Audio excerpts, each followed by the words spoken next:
Agora o Fantástico conta uma história do além. Um neurocirurgião americano nunca acreditou em vida após a morte, até passar por uma experiência dramática. Pois é, ele entrou em coma profundo. Daí teve visões de uma espécie de paraíso. E quando voltou, estava convencido de que existe vida do outro lado. O que existe depois que a vida acaba? Para o neurocirurgião Alexander Eben, a morte sempre significou o fim de tudo. Ele entende do assunto. Foi professor da Escola de Medicina de Harvard, nos Estados Unidos, e há mais de 25 anos estuda o cérebro. Sempre tinha uma explicação científica para os relatos dos pacientes que voltavam do coma com histórias de jornadas fora do corpo para lugares desconhecidos. Até que ele próprio vivenciou uma delas. E agora afirma: existe vida após a morte. 10 de novembro de 2008, o Dr. Alexander é levado às pressas para o hospital com fortes dores de cabeça. Ao chegar lá, é imediatamente internado na UTI. Em poucas horas, já estava em coma profundo. Ele havia contraído uma forma rara de meningite. Quando o Dr. Alexander entrou no hospital, os médicos disseram à família que a possibilidade dele sobreviver seria muito baixa. Ele ficou em coma profundo por 7 dias. E foi durante esse período que o Dr. Alexander afirma ter tido a experiência mais fantástica que um ser humano pode ter. Na jornada que eu tive não existia corpo, apenas a minha consciência, diz o médico. Meu cérebro não funcionava. Eu não me lembrava de nada da minha vida pessoal, meus filhos ou quem eu era. Ele escreveu um livro para relatar a sua experiência de quase morte e conta que primeiro foi levado para um ambiente escuro, lamacento. Em seguida, chegou a um lugar bonito e tranquilo. Um vale extenso, muito verde, cheio de flores e repleto de borboletas, diz ele. Ali também estava um espírito lindo, uma mulher com uma roupa simples e com asas. Ela me disse: você vai ser amado para sempre. Não há nada a temer. Nós vamos cuidar de você. Pergunto ao Dr. Alexander se ele viu Deus. Ele disse que sim. Deus estava em tudo ao meu redor. Ele estava lá o tempo todo. Esse pesquisador da Universidade Federal de Juiz de Fora participa do maior estudo mundial já feito sobre as experiências de quase morte.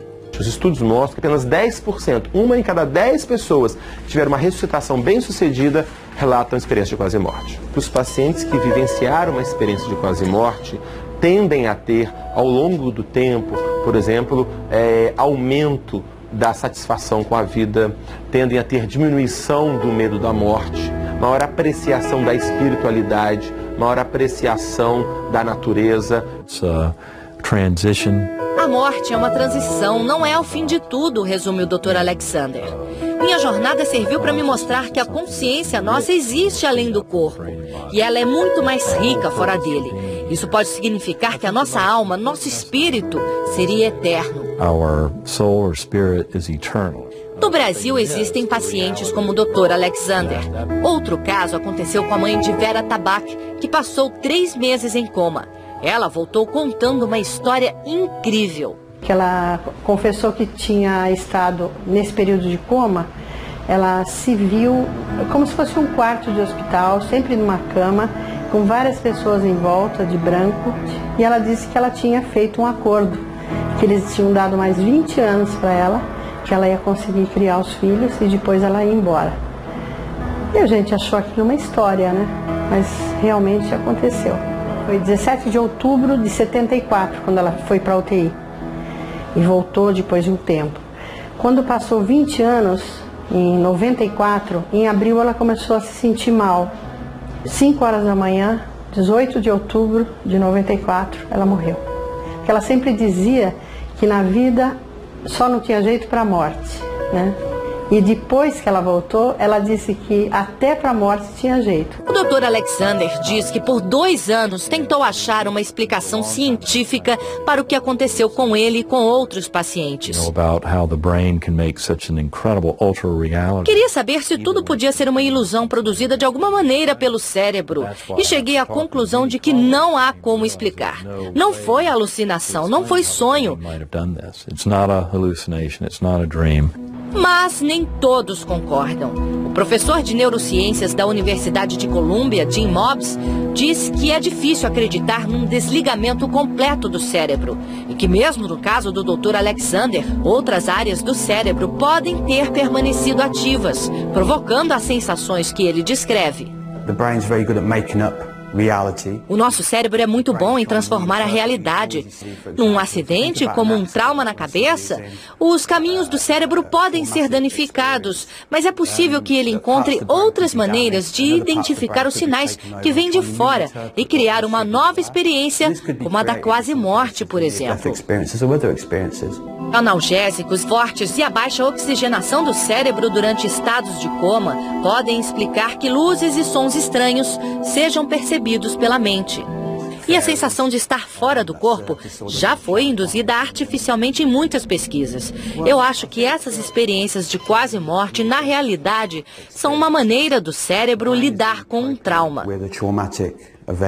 A ciência ainda não tem respostas conclusivas sobre as experiências de quase morte. A grande discussão que existe hoje é: a mente é um produto do cérebro? O cérebro produz a mente? Ou a mente é algo além do cérebro, mas se relaciona com o cérebro?